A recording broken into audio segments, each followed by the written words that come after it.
Staying with the Monday Report Town Hall session, we are coming to the tail end of this conversation, but we still have a few questions and comments later on. I'll start with you, sir. Start with your name and give a brief question or comment. I'm Nimrod Asiba from the Catholic University. Now my question is, after the conference, what plans do you have to implement the 17 or so commitments? Or is it just a matter of conference after conference, then after 2 days, everything goes back to normal? All right.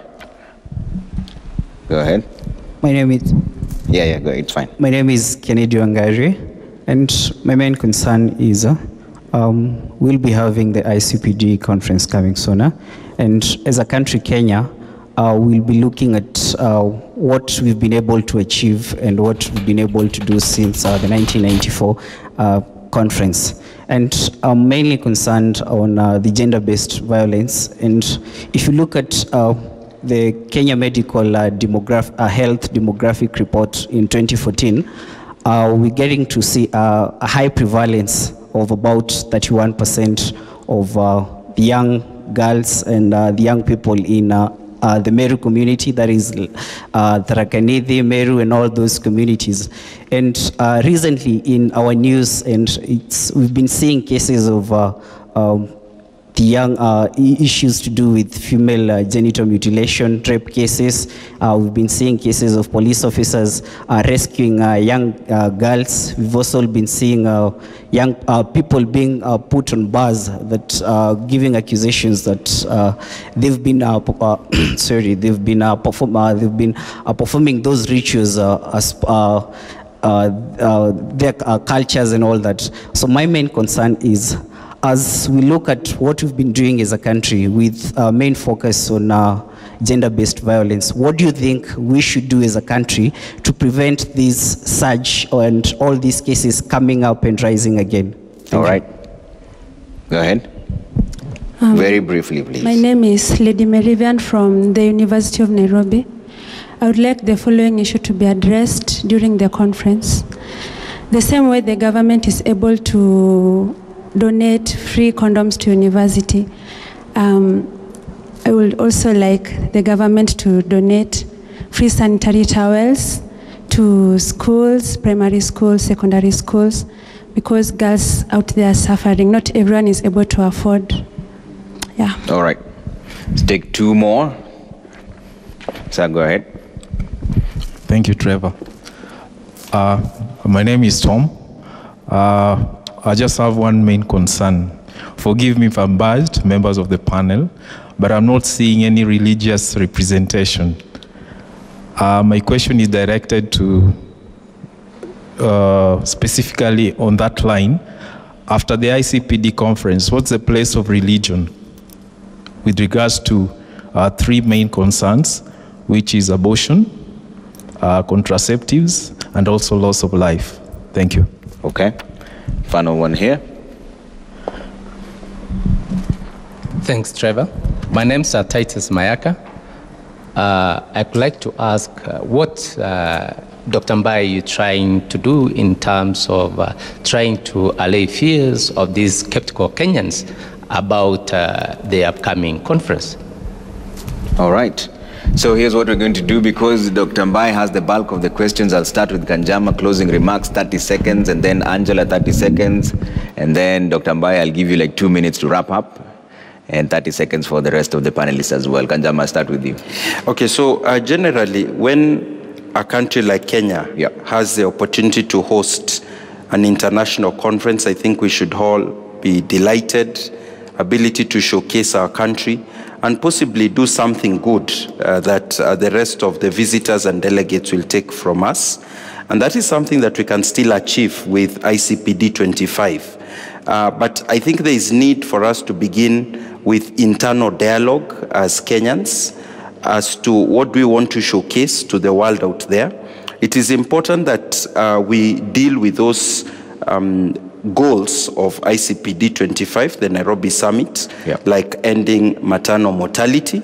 But at the same time, we address the concerns of upholding our family values, our religious and cultural values, ensuring inclusion of diverse voices, and that the document that comes out is one that can push and promote our values. We want to demonstrate that our values can help the world solve its problems in the area of maternal mortality. Okay. So I think there's work to be done. Yeah. And this should be a beginning point. Yeah. And the critical thing is, let's get those pro-family organizations and the religious groups, as has been mentioned by one of the members of the audience, also involved together with the other organizations that have been more heavily involved in the planning. All right.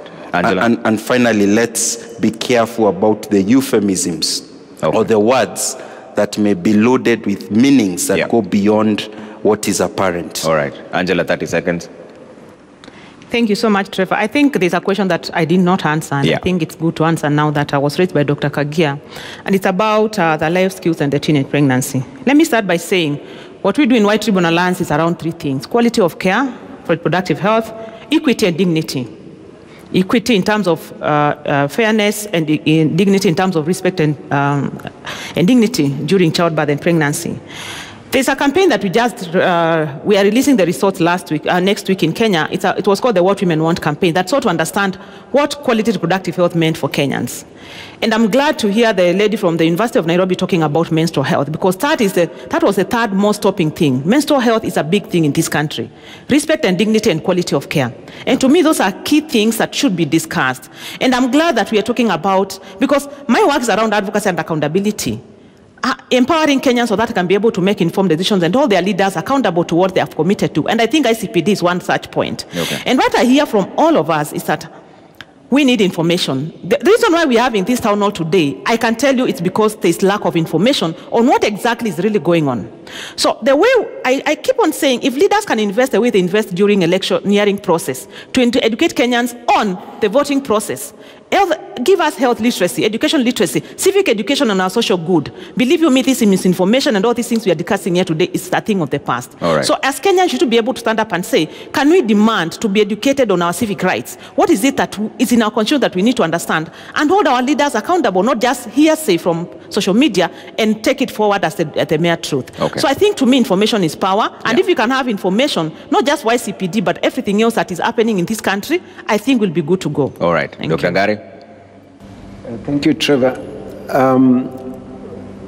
We also have alternatives to help us meet the 3 zeros. And those of us who are not allowed to register in the ICPD conference will have a separate conference running around the same time. And I'd just like to give 3 examples. The issue about family planning and met needs, we are saying clearly that when you look at the measure of family planning, it is basically on how many contraceptives have been distributed. And we know there are people who use the natural family planning. And therefore, it's not a good measure. But the woman is only fertile for 4 to 6 days in a month. Yeah. And it is possible to teach this to the girl child as part of her human right. Okay. She needs to know when she's fertile, how she feels when she's fertile, so that she can be able to use that information to space her children without taking any contraceptives. So that's how we can meet the first 0, is another alternative that is available. Yeah. The second one is that the 3 major causes of death amongst women who are giving birth is bleeding, infection, and high blood pressure related diseases. Yeah. So we need to find a way of getting blood available in the country, and regularly so. And there are some areas that we'll look at to see how our men can help us, because they're not giving birth. Yeah. How is it that we can get engaged in blood donation to be able to help? And the last one is when you come to gender-based violence, we have a curriculum that is about human dignity. That we teach the boy and the girl to respect themselves and to respect others, because we are all created in the image of God. All right. And Dr. Mbai will respond to that, whether you're not been allowed to register or it's just a registration process that's taking long. Gitao? Okay, first to respond on the issue about mothers still dying during giving birth in our facilities is that as KB we advocate for quality maternal health care services, and part of quality maternal health care services is to having capacity built human resource for health who have the adequate skills to serve you. Number 2 is to have the right equipment to be able to serve you. Number 3 is also have blood available in all facilities. And number 4, to have adequate referral services. And this all comes down to financing and the commitment of government to ensure that we do not lose mothers while they are giving life. Regarding sex education, again, there can never be a gap in information. If we do not explicitly come up with an acceptable curriculum as to what to teach our children, they will learn from somewhere. So it is our responsibility from now, even as we say accelerate the promise, can we ensure that the government comes up with an acceptable curriculum? All right. Dr. Mbai, I'll give you the final word. You had a lot of questions. I hope you can contrast them in 2 minutes. Let's summarize many of these. And just like I started, there is the Nairobi statement. But countries, institutions won't be expected to make their own commitments. So it's not a one document take home.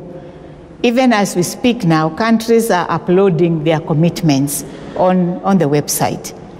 For instance, Kenya, we have 17 commitments against the Nairobi statement, which is 12.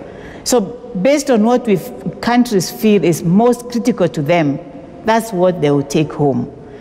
And ends of governments won't be presenting these commitments. And I come to the question asked by the young man there, so what beyond this? I think as countries, if I can speak for Kenya, once that document is declared, the commitments for Kenya, by His Excellency the President, then it will be up to us as technical people to see how then do we implement that document by coming up with an implementation plan, a multi-sectoral kind of a plan, because you'll find that the statements in there cut across very different sectors. It's not just health, it's not population, it's gender and all the other sectors. So there won't be an implementation document against which then now won't be looking for funding. One of the thematic areas within the summit is finding other options for funding for this promise. So where else? Domestic financing is one of the topics we'll be discussing. The county government, there is a session for governors. So these are some of the things we have to ask ourselves. So how do we fund so that we can accelerate the promise? Because for sure, there are many things which we are doing, but we are not yet there. Then I can say for a fact there will be no discussion on abortion, like I was asked. I just quickly scanned the program. Kindly look at it on the website. There's no specific issue on abortion. But when we talk about sexual and reproductive health rights, I'm sure people will bring up issues, but that is individual issues raised by panelists or by whoever will be there, but there is no topic on abortion per se on that program. In terms of where the religious groups are, last week, like I said, we had a meeting with many top-level religious leaders, and we shared the document which had been developed, having also discussed with civil societies, with NGOs. It's not something we sat in a corner and developed. And like I said, the comments from the religious group, the comments were brought in like towards Friday, Thursday last week. So the technical team is still looking at what can be incorporated within the Kenyan commitments from the religious group. But this was a second engagement. I'm sure we've not engaged everybody, but we have engaged as much as we can. And going by what the advocate indicated, yes, we need to find out why almost everybody is telling me they are not registered. It cannot be everybody has security issues, so we will find out what the concerns are. I know the numbers are a big problem because as Kenyans, it is in our country, we want to attend the conference, but we will try to make sure that there is some balance. And I can promise that we will look at the those who are cleared and what institutions they represent, and see why we cannot have the other voices and what would be the reasons behind that. All right. Finally, I wish to welcome everybody to the summit, 12th to 14th. This is a global summit. Yeah. We are going to be hosting lots of people, over 10,000 delegates. Let's also extend the Kenyan hospitality to our guests. All right. Thank you very much. Thank you, Dr. Josephine Kibaru-Mbai, Director General, National Council Population and Development, and also the co-chair, International Programs Committee, Nairobi Summit, ICPD. I'm sure we'll have this conversation again at some point. Angela Nguku, Executive Director, White Ribbon Alliance, thank you so much for coming in. Charles Kanjama, an advocate. Dr. Wahome Ngare, gynecologist, asante sana for coming in. And Dr. Elizabeth Gitau, CEO, Kenya Medical Association. And thank you all for taking part in this discussion. We've even been given more time because this is a discussion that doesn't end just now, but I'm sure we'll have this conversation again. And thank you at home for keeping the conversation going on Citizen TV, at Trevor Mbija, #Monday Report. We do this again next week. Good night, and thanks for watching.